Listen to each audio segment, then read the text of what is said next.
इस आर्टिकल में आप साफ साफ देख सकते हैं कि कैसे पिंगला नाड़ी हमारे शरीर के दाहिने हिस्से यानी कि राइट साइड से कनेक्टेड है और कैसे इसके शोधन से शरीर में गर्मी को बढ़ाया जा सकता है।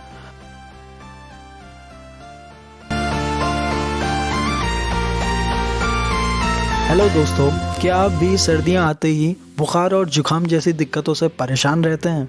क्या आपको भी लगता है कि आपकी इम्यूनिटी पावर बहुत वीक है और आप ज़रा सा मौसम बदलने पर ही बीमार पड़ जाते हैं? कई कपड़ों की लेयर पहन लेने के बाद भी आपको बेहद ठंड लगती है।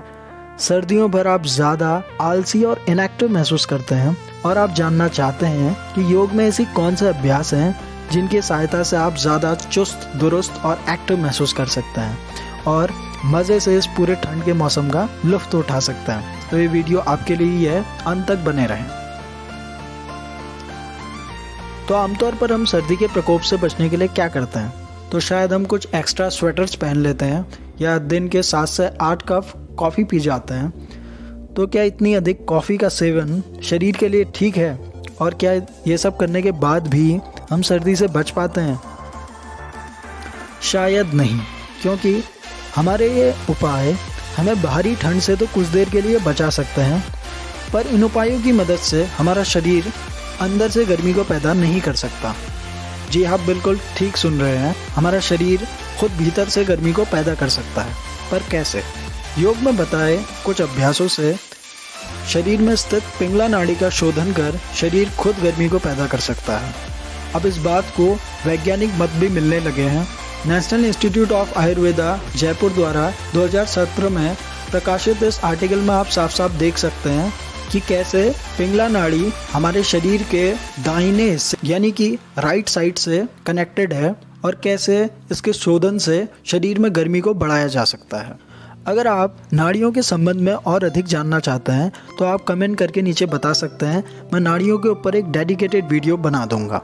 तो आइए जानते हैं योग में बताए कुछ मुख्य 4 प्राणायाम जिनकी मदद से हम शरीर में गर्मी को बढ़ा सकते हैं और शरीर में तंदुरुस्ती और इम्यूनिटी को भी बढ़ा सकते हैं। तो सबसे पहले सूर्य भेदी प्राणायाम, दूसरा है भस्त्रिका प्राणायाम, तीसरा है भ्रामरी प्राणायाम और चौथा है उज्जयी प्राणायाम। ये मुख्य 4 प्राणायाम हैं जिनकी मदद से तेजी से शरीर में गर्मी को बढ़ाया जा सकता है। तो इस वीडियो में हम सीखेंगे सूर्य भेदी प्राणायाम की विधि, लाभ और सावधानियाँ। बचे 3 प्राणायामों को मैं अलग से ही वीडियो बनाकर बता दूंगा, नहीं तो ये वीडियो काफ़ी लंबा हो जाएगा। तो आइए सीखते हैं सूर्य भेदी प्राणायाम। इसके नाम से ही पता लगता है सूरज मतलब गर्मी। तो सूर्य नाड़ी यानी कि पिंगला नाड़ी का भेदन कर शरीर में गर्मी बढ़ाने वाला यह प्राणायाम किसी भी ध्यानात्मक आसन जैसे पद्मासन, अर्ध पद्मासन या सुखासन में किया जा सकता है। अपने राइट हैंड यानी कि दाहिने हाथ से प्रणव मुद्रा को बना लें। प्रणव मुद्रा कुछ ऐसी है, आप स्क्रीन पर देख सकते हैं। अब अपनी रिंग फिंगर यानी कि तर्जनी उंगली से अपने लेफ्ट नॉस्ट्रल को बंद कर लें और अपनी राइट नॉस्ट्रल से सांस भरें। पूरी सांस भर लेने के बाद कुछ देर कुंभक लगाएं यानी कि सांस को अंदर ही रोकें। यहाँ आप जालंधर बंद का भी अभ्यास कर सकते हैं। कुंभक के बाद अब अंगूठे से अपनी राइट नॉस्ट्रल को बंद कर लें और लेफ्ट नॉस्ट्रल से पूरी सांस को धीरे धीरे छोड़ दें। इस प्राणायाम को करने के लिए पूरक, कुंभक और रेचक का कुछ अनुपात है, जैसे 1:2:1। मतलब आप जितने समय में सांस लेंगे उसके दुगने समय तक हम सांस को रोकेंगे और उतने ही समय में हम सांस को छोड़ देंगे। तो ये हुआ एक चक्र सूर्य भेदी प्राणायाम का।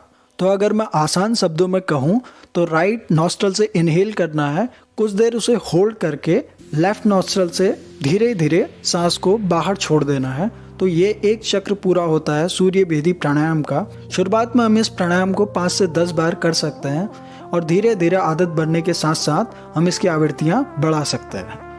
तो आइए अब जानते हैं सूर्य भेदी प्राणायाम के लाभ क्या क्या हैं। सबसे पहले पिंगला नाड़ी का शोधन कर शरीर में गर्मी को बढ़ाता है, शरीर की तंदुरुस्ती और क्रियाशीलता को भी बढ़ाता है। पेट की अग्नि यानी कि जठराग्नि को प्रदीप्त कर सप्त धातुओं का पोषण करता है, शरीर की रोग प्रतिरोधक क्षमता यानी कि इम्यूनिटी को भी बढ़ाता है। तो ये कुछ मुख्य लाभ हैं सूर्य भेदी प्राणायाम के। अब आइए जानते हैं सूर्य भेदी प्राणायाम करते समय क्या क्या सावधानियां रखें, क्योंकि सूर्य भेदी प्राणायाम करने से शरीर में गर्मी बढ़ जाती है, तो इसके साथ ही रक्तचाप भी बढ़ जाता है। तो अगर आपको हाई ब्लड प्रेशर की दिक्कत है तो आप सूर्य भेदी प्राणायाम को किसी योग प्रशिक्षक के देखरेख में ही सीखेंगे। और अगर आपको गर्दन की कोई दिक्कत है या सर्वाइकल स्पॉन्डिलाइटिस जैसी कोई समस्या हो तो जालंधर बंद लगाने से पहले आप योग प्रशिक्षक की सलाह जरूर लें। तो ये हैं कुछ मुख्य सावधानियां जो आप सूर्य भेदी प्राणायाम करने से पहले ज़रूर ध्यान में रखें। तो अगर आप सूर्य भेदी प्राणायाम का नियमित अभ्यास करते हैं तो इस प्राणायाम के खत्म होने के बाद आप कुछ देर के लिए अनुलोम विलोम का भी अभ्यास कर सकते हैं। इससे हमारा शरीर साम्यावस्था यानी कि इक्विलिब्रियम स्टेट में आ जाता है, तो जिससे हमारा मन भी शांत रहता है। तो इसी अमूल्य जानकारी के साथ ये वीडियो पूरा होता है। मिलते हैं नेक्स्ट वीडियो में योग से जुड़ी कुछ रोचक जानकारी के साथ। तब तक के लिए नमस्कार।